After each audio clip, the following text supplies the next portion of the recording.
Well, what do we have here? Got a little box. And got a little Jeep. What could it be? Well, this is actually the locker down security products center console safe. Model 2070EX for the JL Wrangler. This one comes with the 4-digit combination lock. I got that simply for the fact of not having to keep track of keys and didn't want anything electronic. If I do want to upgrade later on to one of the alloy security keys, I can do that or purchase something separately that would fit the hull. So let's open this thing up and see what is inside. Alright, boys and girls, let's do the unboxing here. I find these unboxings to be boring, so we'll just get through it with it as quickly as possible. So this is the locker down safe.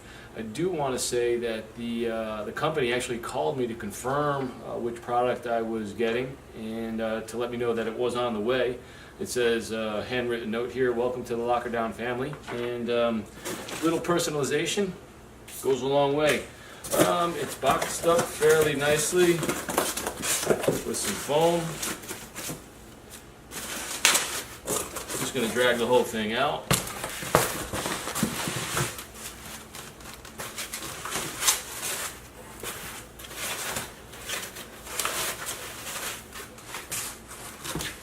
Alright, so this is the actual safe. This is how it comes. I was assuming it was just a full box, but I guess not. It says it's 12 gauge steel, heavy gauge. Got the combination lock here, the internal workings. Just make sure if there's anything else in the box.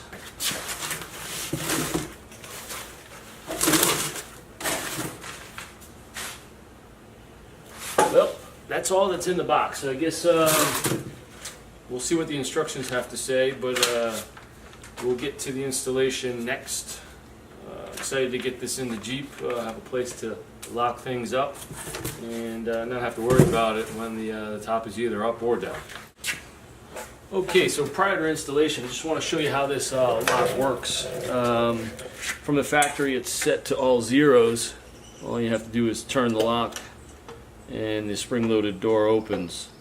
To change or update the combination, there's a little hole here. Not sure if you can see it.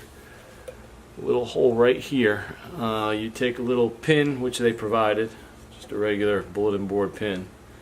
You press in the button and you change your number to whatever number you want. So they say do it one at a time. So I just changed it from 0 to 1 for that first one, and they say confirm that it works after every push. So that works. There we go. Second number to a 1, confirm it works. Third number to a 1, confirm it works. And then the last one will go to a 1.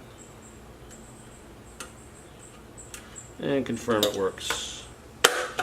And now that I've got all the numbers set, not to my code that will be the final code, but just as a test code, they're all set to 1s. It does unlock. Lock it back up, spin your code. Now it's set to something different. It will not open. Seems like a very sturdy lock. It's a plastic cover. Seems very, very sturdy, solid. There's no wiggle to it.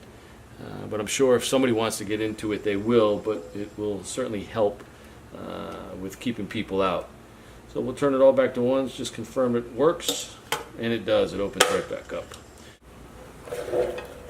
Okay, per the instructions, it comes assembled like this. There are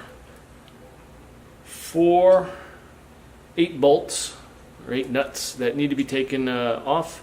You need to take this apart, so it has to be in pieces in order for it to slip into the center console.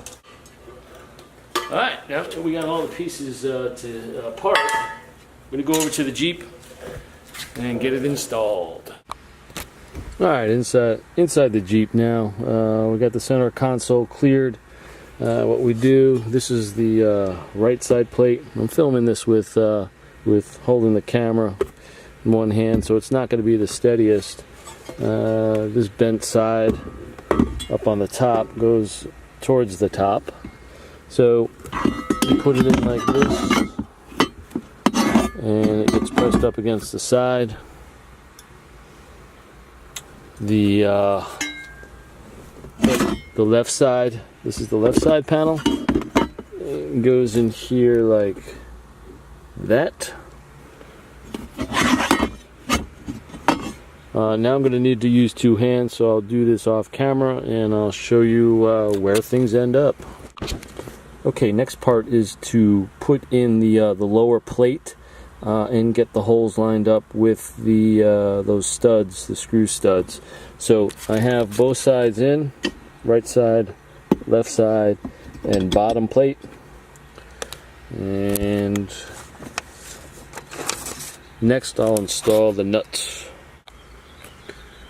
Okay, installation is done. I secured the lower bolts, these upper bolts. It's not the easiest to get to for both sets, both the lower and upper, but not too bad. So those are tightened up. This thing is not going anywhere. You can see I'm shaking the whole console. I initially thought that this box was four-sided. It's not, so someone could easily, well, maybe not easily, but punch through either the front or back to get in, but they would probably not know that it's not enclosed on all, actually 6 sides.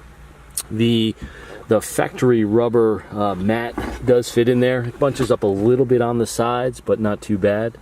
You do have access to the USB port in the center console. You still have the light, the center console light that works, but the cover kind of covers it up. So it's only going to be lit on top of the unit and not inside of the unit. So that could be a concern of yours, or not. The other thing is when you install this top panel, you need to put the back side in first under the light. And then you can drop the front of it down.